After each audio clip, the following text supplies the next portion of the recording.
So here is the first Stripe account. Here's the second Stripe account with 585.7K. And just in the month of July alone, we have these 315 booked appointments. I just haven't seen anyone do this with organic YouTube in 12 months. This organic funnel has made over $1.1 million in cash collected for my coaching business alongside my business partners. And today, I'm going to be showing you how these boring information style videos like the one you're watching right now allowed us to do this with an audience of under 20,000 subscribers. So the ways we do this are through traffic, community, calendar, interview, and then finally cash in the front door. So to start with traffic, as you can see here, we've got my channel, we've got my two business partners, Noah and Dylan's channel. And then finally, we have this kind of weird guy, Scrubs here, who, funny enough, we actually met in a mastermind and he had over 5 gold play buttons. This means he had 1 million subscribers on 5 different YouTube accounts. And when we met him, first question we asked the guy was like, dude, how do you do YouTube? And really, he broke down all the walls for us. He said, you don't need fancy edits. You don't need the 2-second dopamine sap. And you don't need a crazy content studio. Fundamentally, all you need to do is speak to the person who is watching the video. And when we did that, what we realized is that we needed a unique value approach. So what we did is we did Zoom call Q&As, we did document breakdowns, we did slideshow videos, and we did demonstrations like these. And really, with this audience of under 20,000 people are able to book a lot of appointments. The way we do that is simply by having a PPD structure. Alex Ramosi recently made a video on this you can watch. We show the purpose of the video in the first 3 minutes to 30 seconds. Then we show proof, and that's either going to be by asset, something we can actually show them like the Stripe screenshot I showed you, or story like the one I'm telling you right now. And then for the rest of the video, disclaimer is going to get pretty boring. It's just a demonstration. I'm just going to talk and yap on. Then from that point on, the only thing that we really do is we post 2 to 3x weekly, YouTube long form only. We don't do any short form content because that is not what our target market wants. If you're in some other niche, then it might be important to, but fundamentally, I believe long form content is the best way to have people buy into you because they just spend more time with you. The 3 prongs of the content approach that we do are value videos, stories, and lessons. So everyone knows value videos. You sit down and explain what you do best. For us, this was marketing agencies. We explained how to track commissions. We explained the numbers behind scaling my agency. We explained how to take a sales call. Then we have the social proof. Everyone knows how to do this. If you're good at what you do, all you have to do is hop on, interview them, ask questions about someone's experience that they've had, and they'll do the rest of the work for you. You don't really need to do anything if you've done a good job ahead of time. And then finally, we have stories and lessons. The reason I left this one for last is because it's the one I see people mess up the most on. Stories and lessons have the ability to convey so much more value and get so much more buy-in from the people watching it than any other form of video. The only issue is that you can't make just story and value videos, or else you're never going to have someone go ahead and purchase from you. Examples of this for us was POV. You closed 1,034 clients just to learn this. Give me 10 minutes on a 3x your sales. And finally, Ultra Marathon. But fundamentally, they're all videos where really there's no demonstration, there's no screen share, it's just sitting in front of a camera talking. And our highest converting video across our entire company is this one right here. I ran a 100K Ultra Marathon and it changed my life.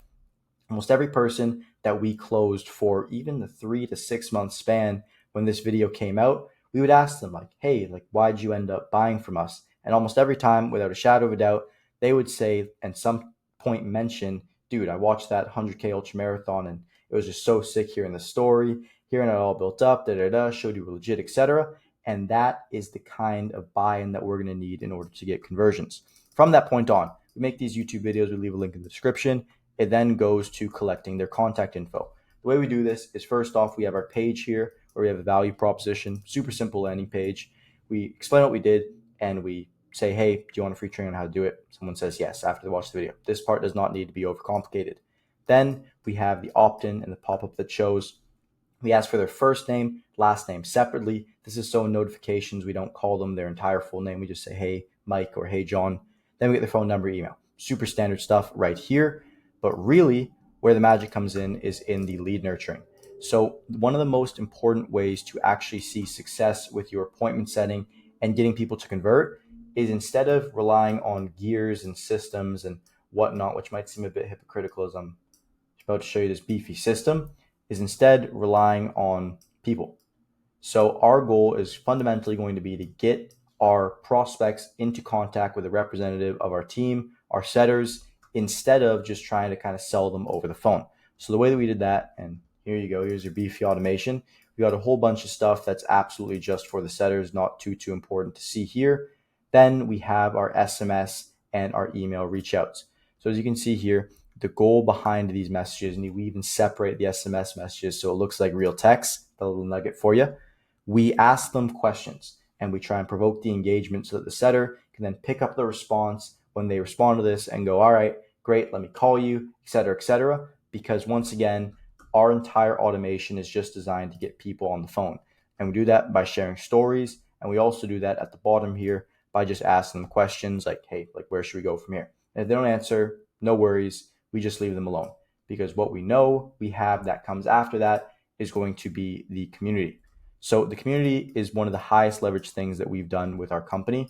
We have school right now, and we used to have Discord in the past. And really what we have inside is a full course, which everyone has, but something that I've not seen any other coach seriously commit to for a long-term period is doing 2 times weekly 60-minute calls. So we'd sit down. We still do this, so you can join them if you'd like, if you want to learn how to scale a marketing agency. For 60 minutes, sit down and just provide value. Answer questions. We are the people's people for 60 minutes, and we do that twice a week, and we've been doing it for the last 6 to 12 months. And what that does is it builds a community that's so magnetic for you. And even if the people aren't qualified, even if they might not be your ideal buyer, those are the people that are going to be your raving fans that push, that cycle in that video, that refer for you, that share for you. And eventually, every once in a while, you're going to have someone opt in and show up to the call who is great. And when you get them in a setting like that and you see, oh, you, Mr. there in the bottom right corner, look really qualified, and you speak with them on that call, you can pretty much guarantee that they schedule in if they have not already. That is going to be absolutely huge. And if you haven't implemented that, I 100% recommend it. Then from the point of the actual lead nurturing here, where we try to get in contact with them super quickly, we have where we get majority of our appointments from, which is just this setter calling system. So first things first is I'm going to show you the current pipeline that we have. I'm sure this has to be blurred because there's a lot of people's information here. But as you can see here, we've got all the opportunities. We've got scheduled calls. We have no show. We have disqualified. We've got people on their first call, people on the follow-up, people who are not interested, people who are interested, long-term follow-up, and then close. And this is something that we try to keep super, super updated. Make sure the tagging is right. Make sure the attribution is right. Because fundamentally, this is what is going to propel the long-term growth of the company, is being able to play the follow-up game. Something that I forgot to mention with YouTube that's going to be extremely important. And if you take away one thing from this video, it's what I want you to take away. YouTube is not going to become a source of conversion for you until you have posted at least 50 videos. I'd say 50 to 100 videos. And the reason why I say this, it's a mistake that I see so many people make. They say, how do we do YouTube? Or even I'm guilty of this mistake. I've started YouTube again. And I need to fundamentally understand and know that up until I've posted at least 50 videos, all I'm doing is lead nurturing. I'm just nurturing the existing audience, maybe the 150 people who care about me. Then only after I've done 50 videos, am I going to develop the skill first and foremost, but also the brand authority built up to actually go ahead and start having it established as a form of lead generation. So you take away one thing from this video, it is that YouTube is something that you have to commit to for at least 50 videos before you're going to go and turn and expect conversions. And really what I see a lot of people do is this is what the cycle looks like. They're going to start YouTube, and I'll do this full screen for you. They're going to start YouTube and they're going to be over the moon. They're going to be absolutely ecstatic, feeling amazing. Great. Then they're going to go to the second phase, which is going to be the first video. They're going to spend a shit ton of time on that first video, and they're going to make it the best that they can ever try to. They're going to play around with it. They're going to mess up the thumbnail. They're going to edit it. They're going to get the best quality camera, the best lighting, etc. And then the first video is either going to flop and they're going to quit YouTube, or they're going to continuously, after getting kind of decent results, always try and play the algorithm. You're going to become algo YouTubers. And this is great if you're trying to start a Minecraft or a gaming channel. But if you are trying to make money online, you purely have to commit to the fact that your videos are going to be boring at first, and the quality is something that's only going to improve as you get better. Trying to fabricate quality by doing some crazy thumbnails or by getting some editing that you don't really have that matches with your style of content, your style of speaking, and your skill, it's just going to eat you out from the inside, because you're not going to get the same results as someone like Iman or tyrants of the industry, and you're going to be spending so much time on it, without actually being able to do it sustainably because you're committing so much time into individual videos. And then from that point on, they're going to quit. The only time that YouTube is ever going to end up working for you is if you simply just commit to the act of, first off, starting YouTube, and you're going to post. And then when you post, you're going to learn, and then you're going to post. And it's that simple. You're just going to post, learn, post, learn, post, learn.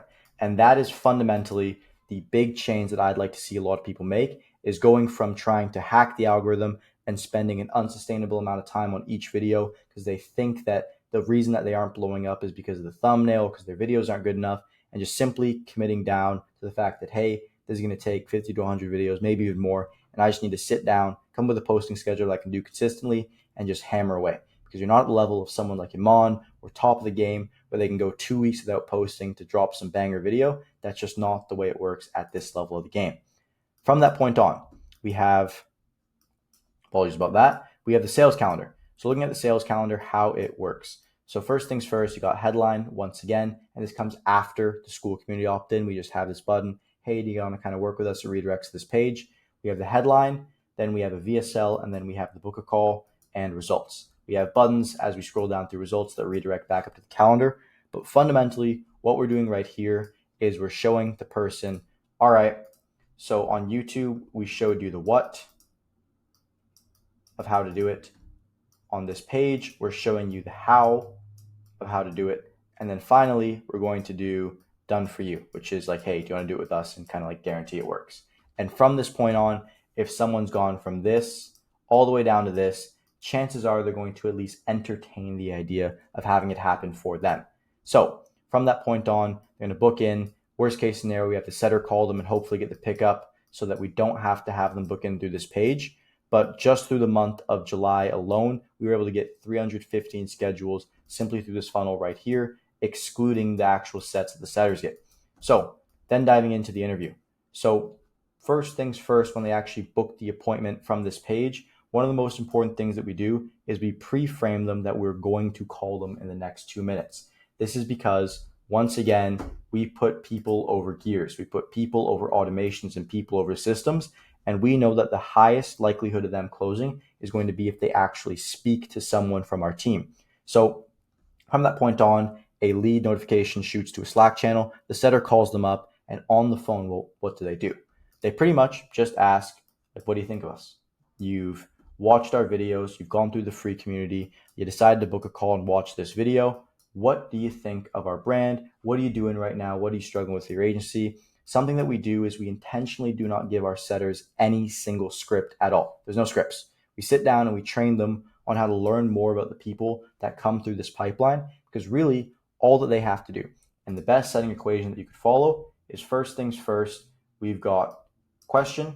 So we question, we learn about pain. Then once we learn about the pain, then we share a story, and then we have a book a call. So we ask them questions like, hey, what are you doing? How's it going? Like, what are you doing with this? What have you tried in the past? Then we're going to identify pain. So why are they not at their goals yet? All that stuff. Then we're going to go to the next phase right here, which is going to be a story/solution. So we're going to share a story of how we actually solved it. So it's either going to be a case study we have, or it's going to be how one of the founders, either myself, Dylan, or Noah, actually went through and solved this in our own lives. And they're like, all right, well, I can just show you how to do it the same, and hook you up with one of the right-hand guys who've done it all. And from that point on, if the pain that you have is actually real, 100% of the time, if the pain is real, the pain's not real, it might not be 100% of the time. You're not 100% going to get the real pain. But 100% of the time you get the real pain, and you have a legitimate way that you solve that problem in your own company and for your own life, for your own story, they're going to book a call. Because why wouldn't you this deep in the funnel? So that is the setting process that we follow. And from that point on, one of the most important things that we do is book a call nurturing. So we have a few objectives with this. The first thing is to have them watch more videos on our YouTube channel. This is one of the highest likelihood ways to get them to want to buy from us, is just by knowing more about us, spending more time with us, getting the thing a little bit more parasocial. The next thing is going to be reminding them of the appointment, sharing stories about case studies, and then also our own stories. So this is going to be our big whammy indoctrination sequence right here. So as you can see here, we've got a whole bunch of ops stuff, but One of the things that we do, and if you do automations and you've got reminders, I heavily suggest you do this, is you let people know when they're an automated message that they're receiving.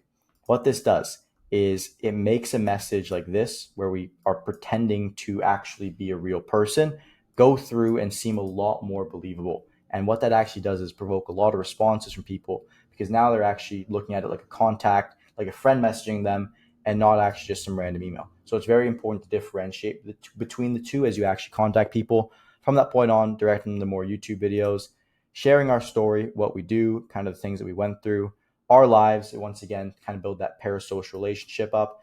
And then just before the appointment, give them the reminders through SMS.